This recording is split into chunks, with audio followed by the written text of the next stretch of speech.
Hello and welcome to today's video on Sunday the 12th of April 2026, and today we're going to be talking about Iran and the complications that have arose from the breakdown of talks and the implications for Europe, and as a secondary issue, Ukraine and the implications for them. Now, it seems like Sir Keir Starmer is standing up to Donald Trump, but he's not. What he's doing is he's still standing up for Ukraine, which is, it should be irrelevant to the Ukraine, but it's not. And you wonder why. I wonder why, but when we have a Ukrainian, not national, but I bet you she has dual nationality. I bet she has Ukrainian nationality as well as British, and the grandfather being the butcher of Ukraine, you know, the so-called saviour of the Nazi bloodline running our intelligence service. It's no wonder that we would rather stick with Ukraine. America is not a reliable ally. It would like to portray itself as a reliable ally, but when you look at Donald Trump, wow, he's about as reliable as a cardboard kettle. So when we look at it, it seems that Ukraine, I don't even know why we're still in Ukraine. There is no chance of Ukraine winning the war, no matter how many weapons and whatever weapons we send them. Even if we give them nuclear weapons, they still couldn't win, because Russia would just demolish Ukraine and wipe it off the map, and from there it'd go for Europe. So when we look at it, it seems like everyone's a loser, and if the US is allowed to do what it's doing in the west of Asia, they will be, as I said, the only reliable source of energy. They're counting on Iran wiping out the GCC countries' ability to supply gas and oil, and that would mean Iran's ability to supply gas and oil are non-existent. Now, luckily enough, Australia can supply plenty of LNG for the world, but not for the next several weeks, because they was hit by a cyclone which took their refineries offline. So Australia's out the picture for at least a month, maybe more, and until then America would be the only supplier of gas and oil.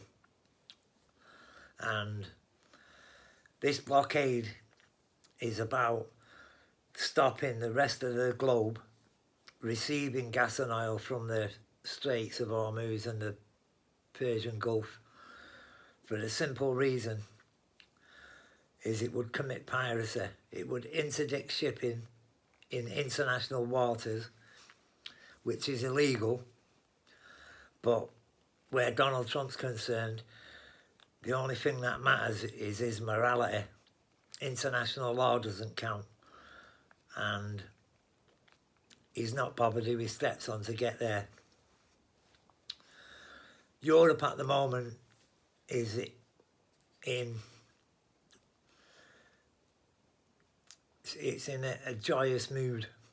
Well, the elites are, and Ursula von der Leyen, she's ecstatic because the main rival to supplying Ukraine with 90 billion euros, 90 billion spread out among all the the European Union countries can now be forwarded to him. And basically anything she wants to do now, she has the green light for. Now, whether you believe me or not, she wants to see the rise of the Fourth Reich. Don't care what anyone says. She's bringing in, she's already brought in conscription on January the 1st, a travel ban for males from the ages of 18 to 25, which means anyone wanting to go to universities abroad, they have to get permission. And anyone going anywhere for 3 months or more would need permission. And Europe is trying to build an army of at least 1.5 million, maybe more, of fighting men, which then brings us on to the subject of the immigrants who are all males of fighting age. Now, Germany's got 1 million of them, so already I can see them being conscripted. If they want citizenship, they're going to have to fight for it, and it'll be the same all over Europe, and the UK will go down the same road. We won't know it's happening until it's too late. And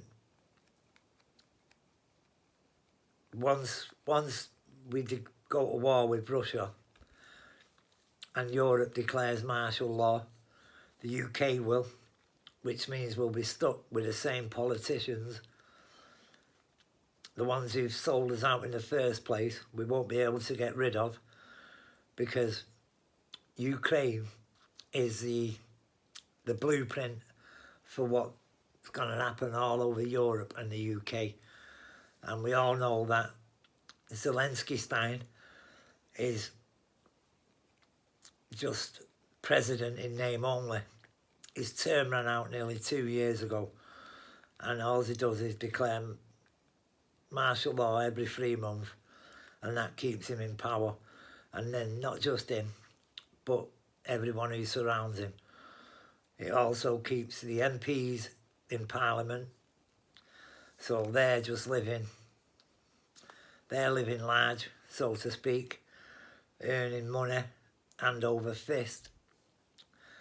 They're the ones who are protected more than anyone. The civilians, they can just die in attacks, but they'd rather them not die in attacks, they'd rather them die on the front line. And we've already seen what's going on in Ukraine with mandatory conscription, people being dragged off the streets.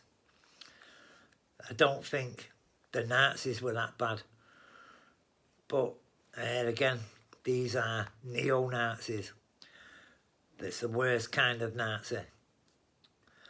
So all I can see is everything just getting worse and worse and worse, regardless of anything, what anyone says. All that's going to happen is it's going to be war on a global scale. Now, Iran has the full backing of Russia and China, and Russia has the full backing of China. So that means China is going to enter the conflict at any time there is an escalation. And the escalation is coming. We're already seeing the European Union allowing its airspace to be used for Ukrainian drones to attack Russia. And if this continues, Russia will attack the Baltic states, who will then cry foul and want Article 5, but without the backing of the US,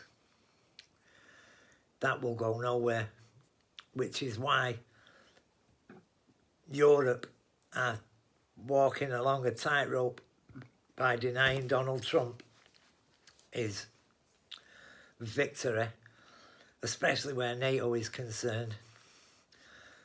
He needs NATO to legitimise what he's doing, and without NATO, Donald Trump is just running a one-man pirate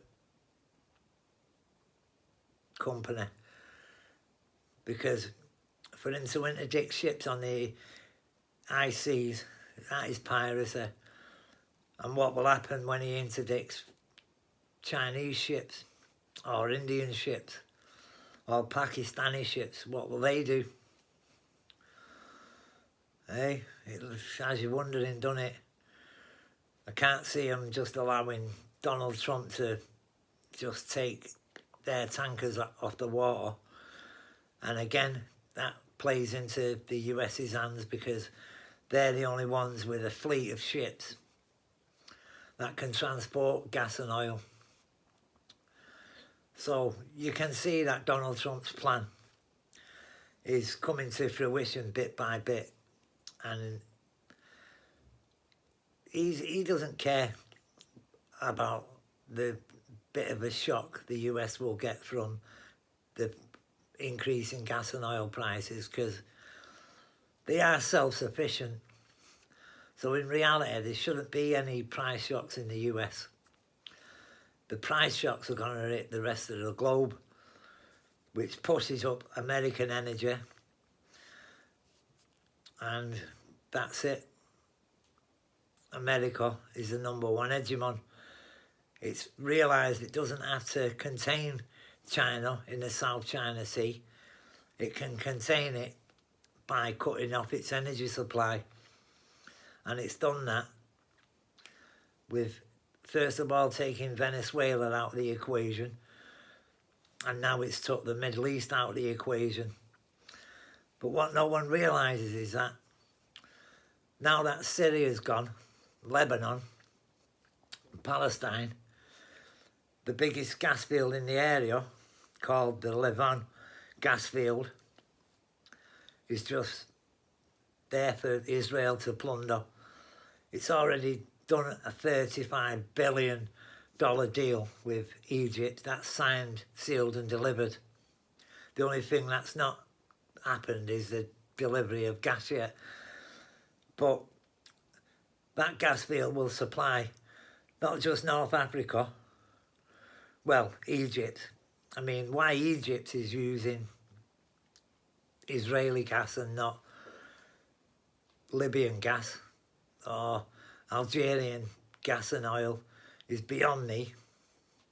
Maybe that's, we'd have to sign this deal to stop Israel and America attacking them. Because once you rely on someone for your energy, they don't have to beat you in war, they can just beat you economically, can't they? And that's the end of it. So I think the US is realising that it doesn't have to go to war with everyone. All it has to do is take out the equation all the other gas and oil suppliers. Now, the Ukraine has took about 30% of Russia's ability to supply energy, and if it carries on, I can only see Russia, it's going to have to go overboard on Ukraine. It can't afford any more strikes on its energy, because if it allows it to carry on, it will not be able to supply even China. I mean, it has Siberia 1, and it's in the process of building Siberia 2, you know, pipelines from the Arctic to China. And it has its own, can't think of the name of it. I think it runs through Siberia 1. And they're in the process of building Siberia 2 to supply energy to China. But it can't supply all of its needs. And America wants a decline of China. Once it has that, it will declare itself victorious. and it won't have suffered any casualties. It says it suffered 13 dead, and that might be right, but for what they're going to gain, 13 deaths, pretty good. So let's see what happens. I'm pretty disappointed, really. Disappointed that no one else sees what's going on. Hopefully you will do. But again, maybe not. But let's see. Anyway, take care. This is just a short update, and I'll speak to you soon. Good night.